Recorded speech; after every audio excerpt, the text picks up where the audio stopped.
Hello, trainers. I'm Chris Perillo with Red Carpet Learning Systems, and this is Chris's Training Tips. This session, we're going to discuss the power of stories and how those stories can bring your customer service concepts to life. Because when you fill your training with relevant, touching, everyday customer service experiences, you connect with the participants' ability to feel. And when you get them to feel either positively or negatively, the likelihood that they're going to remember and they are going to apply those concepts in real life goes up exponentially. So you're ready for some tips? Okay, tip number one. This is important. All tips are important, but this is important.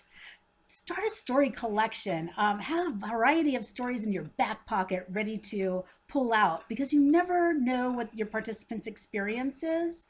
And you want to be as relevant and as close to what they experience on the job and in their life in order to connect to what they know and what they have. And that will bring your session to life.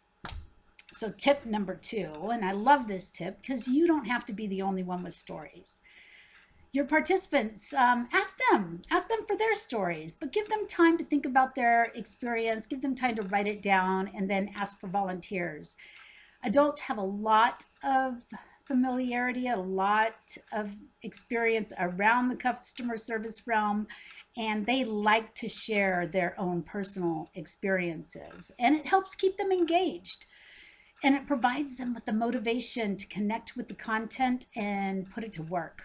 And that's what you want, right? You want them to go ahead and put it to work. So tip number three, and I'll say it again and again and again, if you want to be at your best, if you want to take your training skills from good to great, practice, practice, practice, practice. Practice your stories on yourself, practice your stories with friends, with colleagues, with other trainers, with your family. Practice, but practice out loud. What sounds good in here doesn't necessarily come out the same way. So practicing out loud is an important piece of practice.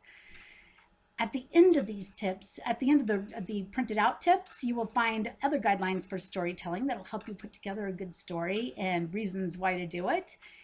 And then you can start putting those stories in your back pocket and really be able to deliver the experience that brings your training to life.